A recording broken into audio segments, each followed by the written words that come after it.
में भी एक ऐसे शख्स की कहानी थी जो सदियों से जिंदा था, और वो हज़रत ईसा अलैहिस्सलाम के ज़माने में पैदा हुआ था और उन लोगों में शामिल था जो आखिरी वक्त में उनके साथ थे।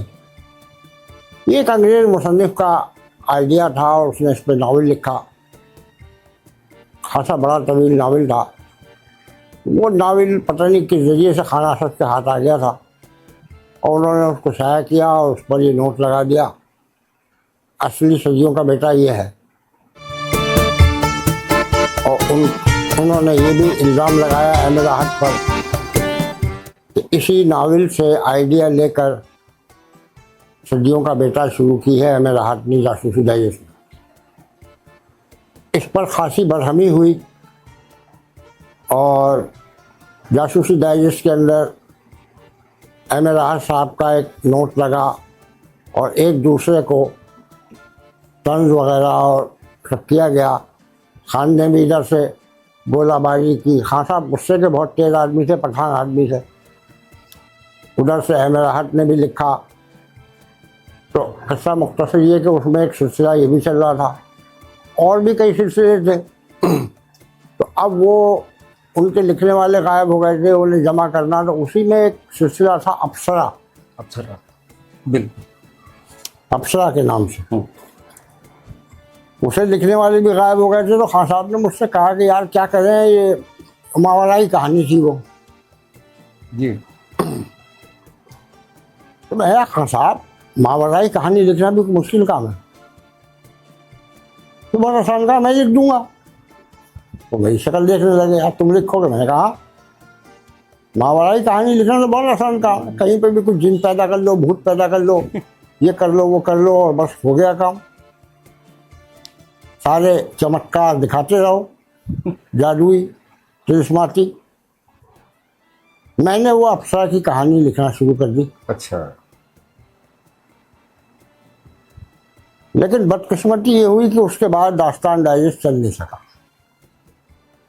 और वो बंद हो गया। खान साहब के हालात भी बहुत ख़राब हो गए थे माली, क्योंकि एक साल इंडिया में गुजार के आए थे और जो कुछ पास था वो सब खर्च कर चुके थे। यहाँ आके जब दोबारा दास्तान डाइजेस्ट शुरू किया तो मकबूलियत नहीं हासिल कर सका और आखिर को बंद करना पड़ा। और उनको उस ज़माने में एक चांस मिल गया रोज़नामा जिसारत में कटा निगारी का। अच्छा। और दूसरी तरफ उनको एक चांस मिल गया जासूसी डाइजेस्ट में लिखने का। बल्कि पहले उन्होंने कुरैशी साहब के यहाँ बुजुर्गान दीन औलिया अल्लाह के जो मज़ामीन आते हैं डाइजेस्टों में, वो लिखने शुरू किए। उसी दौरान उनकी मुलाकात हुई मेरा साहब से और मेरा साहब ने उनको टारगेट दिया कि आप अइम्मा किराम पर लिखें। अच्छा। जासूसी डाइजेस्ट के अंदर अइम्मा किराम पर खान साहब ने लिखना शुरू किया। इमाम शाफई, इमाम मालिक, इमाम अहमद बिन हम्बल और आखिर में इमाम अबू हनीफ़ा। इमाम अबू हनीफ़ा पे उन्होंने बहुत बड़ा सिलसिला लिखा।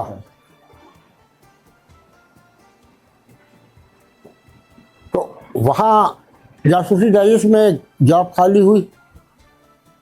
उन्होंने मुझसे जिक्र किया। मैं अभी उन दिनों बेकार था। नवाए वक्त में वो कॉलम तो मैं लिख रहा था आज के इम्कानात, और 40 यानी टोटल 1200 रुपये महीना मुझे मिल रहा था। उसमें कहाँ गुजारा होता है, शादी मेरी हो चुकी थी, एक बच्चा पैदा हो चुका था। तो खान साहब मुझे ले गए। जासूसी डाइजेस्ट के मुदीर थे अहमद सईद। अच्छा। पुराने जासूसी के शुमारे आप देखें तो उसमें उनका नाम नजर आएगा, अहमद सईद। अच्छा। और लोग उन्हें कहते थे साफे साहब, नाम तो उनका अहमद सईद था। ये भी बता दूं, एच इकबाल को नावल निगारी में लाने वाले ये अहमद सईद थे। क्योंकि एच इकबाल इब्न सफ़ी के नावल पढ़ा करते थे। अच्छा। और उस वक्त अहमद सईद साहब की एक लाइब्रेरी थी। अगर पुराने एच इकबाल के आप नावल उठाएं तो उसमें एक एड्रेस लिखा हुआ होता है, कोलोमल खलियानी रोड, पता जो लिखा होता है पब्लिशर का, हाँ। कोलोमल खलियानी रोड, वहाँ उनकी लाइब्रेरी थी। तो वो असल में तो लाइब्रेरी थी, लेकिन वो कुछ ना कुछ पब्लिशिंग का काम भी करते थे। अच्छा। तो काफ़ी पुरानी बात है ये। तो जब इब्न सफ़ी साहब बीमार हुए और उन्होंने लिखना बंद कर दिया, तो ढेरों इब्न सफ़ी, इब्न सफ़ी और एन सफ़ी और नजमा सफ़ी पैदा हो गए थे। तो बकौल एच इकबाल के, एच इकबाल ने, बल्कि मेरे पास कहीं महफूज है उनका वो इंटरव्यू किसी मोबाइल में, एक बार बैठ के मैंने उनसे कहा कि यार मुझे पुरानी अपनी कहानी सारी सुनाओ। अच्छा। तो तुमने लिखना कैसे शुरू किया? तो सुनाई। एच इकबाल से मेरे बहुत करीबी, बिल्कुल बिरादराना मरासिम है। तो उन्होंने मुझे बताया कि इस तरीके से मैंने एक नावल पढ़ा और इतना गुस्सा आया मुझे, वो इतना घटिया नावल था कि मैं गया और उनके सामने, अहमद सईद साहब के सामने, वो नावल मैंने फाड़ फूड़ के फेंक दिया और कहा इस नावल के पैसे मुझसे ले लो। तो वो मेरी शक्ल देखने लगे और बोले भाई आपने अगर इतने बुरा लगा है नावल तो आप इससे अच्छा लिख के ले आओ। अच्छा।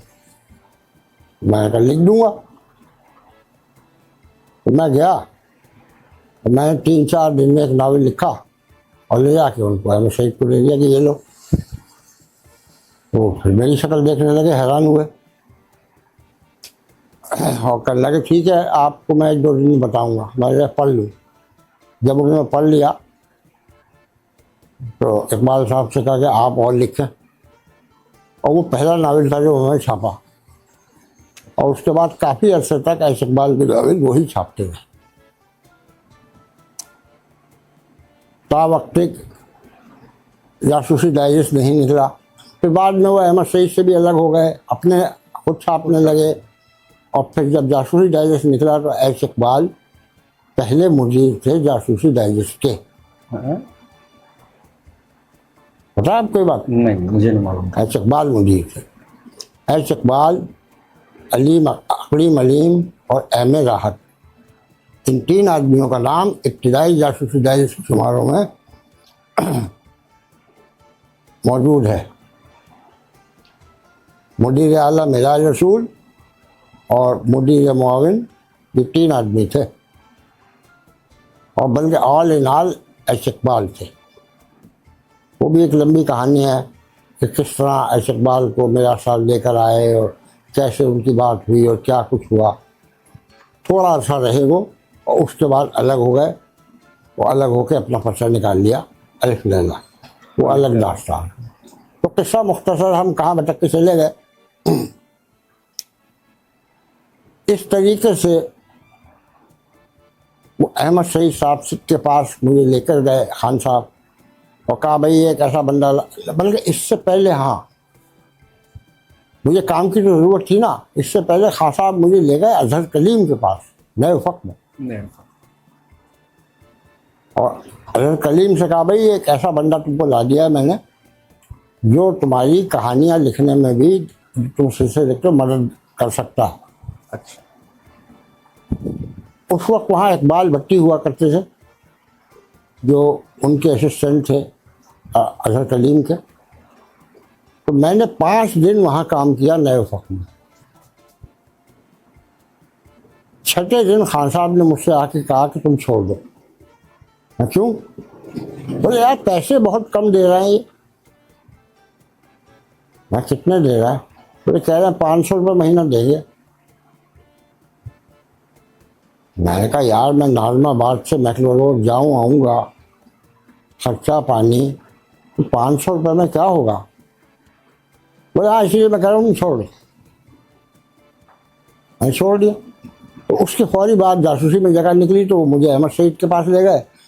अहमद सईद ने मुझे ऊपर भेज दिया मेरा साहब के पास। मेरा साहब ने 2-4 सवाल किए और फिर एक लेटर पैड मेरे सामने रखा और कलम, बोले एक दरख्वास्त लिख दें, एप्लीकेशन इसकी जॉब के लिए। अच्छा। मैंने वहीं बैठ के लिख दी। उन्होंने पढ़ी, पढ़ के बोले ठीक है जाओ। मैं नीचे आ गया, बोला ओके हो गया भाई आपका, आप कल से कब से आ सकते हैं। अच्छा उन दिनों उनके यहाँ प्रोसीजर था, रमजान था ना अपना, पाकीज़ा वाले। हाँ पाकीज़ा वाले। हाँ, वो जासूसी डायरेक्ट की प्रोसीडिंग वो करता था। अच्छा। वो छुट्टियों पे गया हुआ था, तो वो गायब था, तो उनको बड़ी सख्त जरूरत थी। मैंने कहा मैं कल से आ जाऊंगा। तो मैं दूसरे दिन चला गया इस तरीके से, जासूसी डायरेक्ट से रब्ता हुआ और जॉब हुई। बाकी का सफ़र वहाँ का फिर बहुत लंबा है, तकरीबन 21 साल। ठीक है, आप जासूसी डायरेक्ट में तो इंटर हो गए, हाँ और उस वक्त आपने बताया कि अहमद सईद साहब थे, हाँ आप उनके अंडर में काम करते थे। जी। तो उसके बाद फिर आप मुकम्मल तौर पर जासूसी के मामला आपने हाँ। कैसे संभाले, और वो क्या हुआ और क्या। ठीक है ठीक है ठीक है नशू, चलो ओके। रेडी है एंड नशू क्यों। अच्छा फराज साहब, आपकी यहाँ तक की तो हमने जो आपने अपना एक सफ़र बताया जिसमें आपकी निजी ज़िंदगी के भी मामला थे, बड़ा इंटरेस्टिंग रहा। अच्छा, मैं ही नहीं बल्कि हम जो आपकी देखने चाहने वाले इतने लाखों लोग हैं, वो ये जानना चाहेंगे कि जब आप जासूसी डाइजेस्ट में आए और वहाँ आपने जब मामला संभाला, उस वक्त अहमद सईद साहब आप बता रहे थे, तो फिर वहाँ आपको जब जिम्मेदारियाँ होलसोल पूरी आपके पास आई, वहाँ वो आपका क्या टर्निंग पॉइंट था अदबी ज़िंदगी का शायद, या फिर और फिर दूसरा ये कि उसके बाद आपने उन राइटर्स से भी आपके दोस्तियाँ हुई, ताल्लुक़ बने और राब्ते में आए कि जिन्हें आप पढ़ा करते थे, तो वो ज़रा बताइएगा क्या तासुरात होते थे और किस तरह किससे क्या बातें होती थी। हाँ, ये बड़े दिलचस्प मामलात हैं, खुद मेरे लिए भी बड़े दिलचस्प थे और हैरत अंगेज थे। कि जिन लोगों का मैं फ़ैन था, वो जब मुझसे मिले, मेरे सामने आए, तो मेरी क्या फीलिंग थी, एक लंबा किस्सा है ये। मुहिउद्दीन नवाब को पहली बार मैं कब मिला और कैसे मिला। ज़ाहिर मैं उनका भी बड़ा फ़ैन था, देवता पढ़ा करता था, बहुत कुछ था। इकबाल का भी ऐसे ही है। तो हुआ ये कि जब अहमद सईद साफे एडिटर थे जासूसी डाइजेस्ट के, जी, और तमाम काम वही संभालते थे, राइटर्स से भी उन्हीं का ज़्यादा ताल्लुक़ रहता था, मेरा साहब का कम। लेकिन वहाँ एक हादसा हो गया। अच्छा, यानी मई 1983 को, 23 मई 1983 जासूसी डाइजेस्ट में मेरा पहला दिन था, और मेरे करियर का भी एक टर्निंग पॉइंट था। अच्छा, तो वहाँ मैंने प्रोफीडिंग शुरू की। तो पहला हादसा तो वहाँ ये, उस ज़माने में वहाँ एक साहब और हुआ करते थे, जिनका अभी 1-2 साल पहले इंतकाल हुआ है, ज़िया शहजाद। ज़िया शहजाद खबरें वाले, तो पता नहीं कहाँ कहाँ रहे हैं। अच्छा। लेकिन उनकी असल शिनाख्त क्या है, वो ये है कि जब सबरंग उरूज पे था, तो उन्होंने एक पर्चा निकाला था, 7 रंग 7 रंग 7 रंग या 7 रंग, कुछ इसी तरह का नाम था। और वो पर्चा एकदम हिट हो गया था। अच्छा, तो उसमें इलियास सीतापुरी की कहानियाँ, वो इलियास सीतापुरी से उनके बहुत करीबी ताल्लुकात थे, अच्छा, एम राहत से उनके बहुत करीबी ताल्लुकात थे। तो वो उन्होंने उनको साथ मिला लिया था और पर्चा हिट हो गया। अच्छा, लेकिन इससे भी पहले, पर्चा निकालने से पहले, वो यहाँ थे जासूसी डाइजेस्ट में, अच्छा, और सस्पेंस डाइजेस्ट के करता धरते थे। और उसी ज़माने में उनकी बेगम रज़िया सुल्ताना माहनामा पाकीज़ा में थी। अच्छा, पाकीज़ा उस वक्त स्टार्ट हो चुका था। हाँ, तो वो कुछ उनकी आपस में दिलचस्पी हो गई। अच्छा हालांकि वो पहले से शादीशुदा थे, अच्छा अच्छा रिया शहजाद। ताल्लुक उनका सक्खर से था। और उनके वालिद बड़े पैसे वाले आदमी थे, तो वो उनकी कुछ दिलचस्पियाँ हो गई और उन्होंने जनाब अली रिया शहजाद और रज़िया सुल्ताना, रज़िया भी जिंदा हैं, अच्छा अच्छा और कुछ और वहाँ के बंदे साथ मिलाए, डाइजेस्ट के पाकिजा उसमें थे, और एक नई टीम लेकर उन्होंने शतरंज निकाल दिया, अच्छा जिसमें मेरा साहब उनसे बड़े नाराज हुए और इन्होंने आपस में शादी भी कर ली। अच्छा तो जब मैं वहाँ पहुँचा तो रिया शहजाद दोबारा वहाँ आ गए थे, क्योंकि वो शतरंज वतरंग तो बंद हो गया था अच्छा और मामला बड़े ख़राब थे। तो एम राहत, नहीं सॉरी, इलियास सीतापुरी, इलियास कपूर। इलियास सीतापुरी से बड़ी कुर्बत थी और रिया शहजाद उनके हमजुल्फ थे। वो जो बड़े मशहूर टीवी ड्रामा राइटर थे ना, कमाल रिजवी, अहमद कमाल रिजवी, कमाल अहमद रिजवी, हाँ, अलिफ नून वाले। अलिफ नून वाले, अच्छा ये उनके हमजुल्फ थे। अच्छा अच्छा तो शायद इलियास सीतापुरी ने उनकी पुरानी खताएं माफ़ करा के दोबारा उनको वहाँ रखवा दिया था। अच्छा और उस वक्त मेरा साहब एक और पर्चा निकालते थे जिसका नाम था महवर। अच्छा महवर भी, अच्छा हाँ, और शायदा नफीस सिद्दीकी उसकी एडिटर थी। तो उस पर्चे का सारा काम जो है रिया शहजाद करते हैं। अच्छा अच्छा लेकिन अभी मैं वहाँ पहुँचा ही था और मेरा ख्याल है कुछ मुझे 3, 4, 5 महीने हुए थे, अचानक रिया शहजाद साहब के वालिद का इंतकाल हो गया अच्छा और वो छोड़ के चले गए और उनको अपने बाप का विरसा मिल गया। अब ये मैं तुम्हें वो बातें बता रहा हूँ जो किसी को नहीं पता।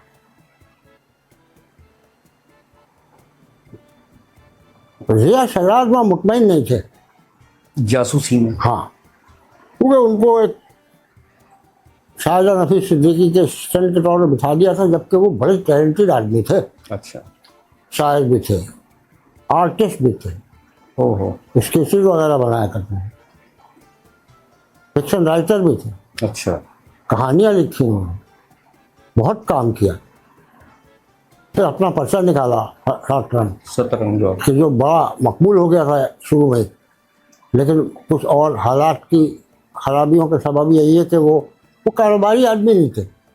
अच्छा अच्छा मैंने अपनी डाइजेस्टों की लिफलेवा में उनका बड़ा भरपूर तारुफ लिखा है और बताया है कि बुनियादी तौर पर जो उनका नुक्स था वो ये था कि वो एक बिजनेसमैन, कारोबारी आदमी नहीं थे, वो एक शायर अदीब नहीं, अच्छा, शायर अच्छा। अदीब, एक मतलब उस टाइप के आदमी थे, वो एक फनकार थे, हाँ बिजनेसमैन नहीं थे।